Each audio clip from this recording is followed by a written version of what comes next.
దేవునికి మహిమ కలుగును గాక.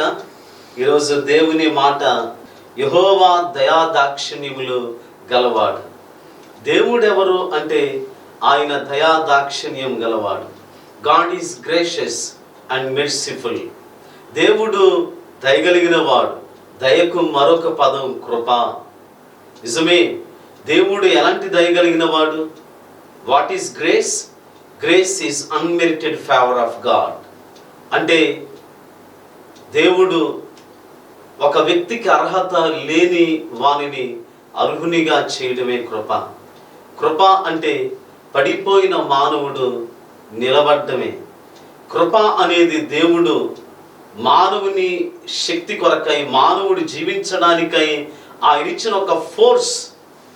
నిరాశలో నిస్పృహలో ఉన్న మనిషిని నిలబెట్టేది దేవుని కృప. పడిపోయిన వ్యక్తిని బలపరిచి నేనున్నాను, నీకు తోడైంటానని నడిపించేది దేవుని కృప. దేవుని కృప, ఆయన కనికరం.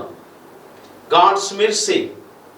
కనికరం అంటే దయా దాక్షిణ్యం అంటే పిల్లరా, దేవుడు మనం అడిగేదాన్ని ఇవ్వడు కానీ తనకిష్టమైన దానిని ప్రభు ఇస్తాడు. మనం అడిగే వాటన్నిటిని కూడా దేవుడు మనకి ఇవ్వకపోవచ్చు కానీ ఆయన చిత్తానుసారంగా ఆయనకి ఏది ఇష్టమో, మనకి ఏది ప్రయోజనకరమో, దేని ద్వారా మనం దీవించబడాలని ప్రభు కోరుకుంటున్నాడు, దానిని మాత్రమే దేవుడు ఇస్తాడు. అదే దాక్షిణ్యము. దేవుడు దయా దాక్షిణ్యములు గలవాడు.